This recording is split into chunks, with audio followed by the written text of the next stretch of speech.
ಕೇಂದ್ರ ವಾರ್ತಾ ಮತ್ತು ಪ್ರಸಾರ ಸಚಿವಾಲಯ ಹಾಗೂ ಕೇಂದ್ರೀಯ ಚಲನಚಿತ್ರ ಪ್ರಮಾಣೀಕರಣ ಮಂಡಳಿ ಸಿಬಿಎಫ್ಸಿ ವತಿಯಿಂದ ಬೆಂಗಳೂರಿನಲ್ಲಿಂದು ಚಲನಚಿತ್ರ ಮಂದಿರಗಳಲ್ಲಿ ಆಡಿಯೋ ವಿವರಣೆಗಳ ಅನುಷ್ಠಾನದ ಕುರಿತು ಅಧಿಕಾರಿಗಳು ಮತ್ತು ಚಲನಚಿತ್ರ ನಿರ್ದೇಶಕ ಮತ್ತು ನಿರ್ಮಾಪಕರೊಂದಿಗೆ ಸಮಾಲೋಚನೆ ಹಮ್ಮಿಕೊಳ್ಳಲಾಗಿತ್ತು.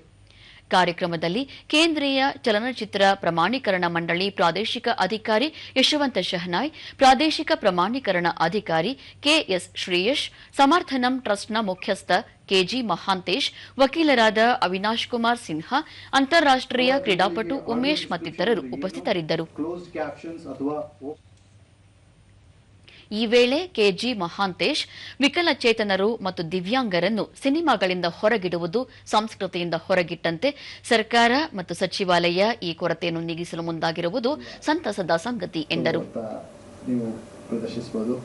ಅಕಸ್ಮಾತ್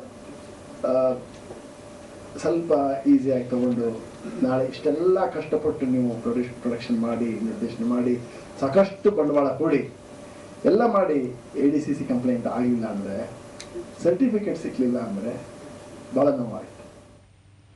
ವಕೀಲರಾದ ಅವಿನಾಶ್ ಕುಮಾರ್ ಸಿನ್ಹಾ, ತಂತ್ರಜ್ಞಾನದ ಮೂಲಕ ಶ್ರವಣ ಮತ್ತು ದೃಶ್ಯ ಸಮಸ್ಯೆ ಇರುವವರಿಗೆ ಸಿನಿಮಾಗಳನ್ನು ತಲುಪಿಸಲು ಸಾಕಷ್ಟು ಅವಕಾಶಗಳಿವೆ.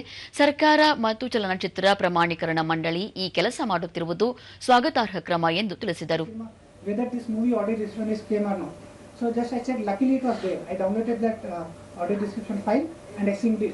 So from where the movie was there, no, it continued.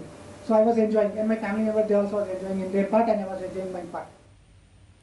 Umesh, ಗ್ರಾಮೀಣ ಹಿನ್ನೆಲೆಯವರು, ಅಕ್ಷರ ಬಾರದವರಿಗೂ ಸಿನಿಮಾ ಮತ್ತು ಮಾಹಿತಿಗಳನ್ನು ತಲುಪಿಸಲು ಕ್ರಮ ಕೈಗೊಳ್ಳಲು ಮುಂದಾಗಿರುವುದು ಶ್ಲಾಘನೀಯ ಎಂದು ಅಭಿಪ್ರಾಯಪಟ್ಟರು. ಸಬ್ಟೈಟಲ್ಸ್ ಬಗ್ಗೆ ಹೇಳಿದ್ರು, ಅದು ವಿದ್ಯಾವಂತರು, ಅದರಲ್ಲೂ ಇಂಗ್ಲಿಷ್ ಕಲಿತವರಿಗೆ ಬಾಂಬೆ, ಡೆಲ್ಲಿ, ಕಲ್ಕತ್ತಾ, ಬೆಂಗಳೂರು ಇಂಥವರಿಗೆ ಅರ್ಥ ಆಗತ್ತೆ. ಆದರೆ ಪ್ರಾಂತೀಯ ಭಾಷೆ, ಈಗ ಕರ್ನಾಟಕದಲ್ಲಿ ಕನ್ನಡ, ತಮಿಳುನಾಡಿನಲ್ಲಿ ತಮಿಳು, ಆಂಧ್ರ ಈ ರೀತಿ ಭಾಷೆಗಳನ್ನು ಹಾಕಿದ್ರೆ ಒಳ್ಳೆಯದು. ದೂರದರ್ಶನದೊಂದಿಗೆ ಕೇಂದ್ರೀಯ ಚಲನಚಿತ್ರ ಪ್ರಮಾಣೀಕರಣ ಮಂಡಳಿ ಪ್ರಾದೇಶಿಕ ಅಧಿಕಾರಿ ಯಶವಂತ್ ಶಹನಾಯ್, ದೃಶ್ಯ ಮತ್ತು ಶ್ರವಣ ಸಮಸ್ಯೆ ಇರುವವರು, ದಿವ್ಯಾಂಗರಿಗೆ ಸಿನಿಮಾಗಳನ್ನು ತಲುಪಿಸುವ ನಿಟ್ಟಿನಲ್ಲಿ ಕೇಂದ್ರ ವಾರ್ತಾ ಮತ್ತು ಪ್ರಸಾರ ಸಚಿವಾಲಯ ಮುಂದಾಗಿದೆ. ಮಾರ್ಚ್ 15ರಿಂದ ಪ್ರದರ್ಶನಗೊಳ್ಳುವ ಸಿನಿಮಾಗಳಿಗೆ ಚಿತ್ರಮಂದಿರಗಳಲ್ಲಿ ದೃಶ್ಯ ವಿವರಗಳನ್ನು ನೀಡುವುದನ್ನು ಕಡ್ಡಾಯಗೊಳಿಸಲಾಗಿದೆ. ಈ ಕುರಿತು ಚಲನಚಿತ್ರ ರಂಗದ ಪ್ರಮುಖರೊಂದಿಗೆ ಸಭೆ ಏರ್ಪಡಿಸಲಾಯಿತು ಎಂದು ಮಾಹಿತಿ ನೀಡಿದರು. ಹಿಯರಿಂಗ್ ಅಂಡ್ ವಿಜುವಲ್ ಇಂಪೇರ್ಮೆಂಟ್ ಇರೋರು ಕೂಡ ತಮ್ಮ ಸಕುಟುಂಬ ಸಮೇತರಾಗಿ ಬಂದು ಚಿತ್ರ ನೋಡಬೇಕು. ಏನು ಎಲೆಕ್ಟ್ರಾನಿಕ್ ಮಾಧ್ಯಮದಲ್ಲಿ ಈ ಇನ್ಕ್ಲೂಷನ್ ಅಂತ ಏನು ಹೇಳ್ತೀವಿ, ಯೂನಿವರ್ಸಲ್ ಇನ್ಕ್ಲೂಷನ್ ಅಂತ ಏನು ಹೇಳ್ತೀವಿ, ಅದನ್ನು ಏನು ಪರಿಪೂರ್ಣ ಮಾಡಲಿಕ್ಕೋಸ್ಕರ ಮಿನಿಸ್ಟ್ರಿ ಈ ಒಂದು ಏನು ಹೆಜ್ಜೆನ ತಗೊಂಡಿದೆ.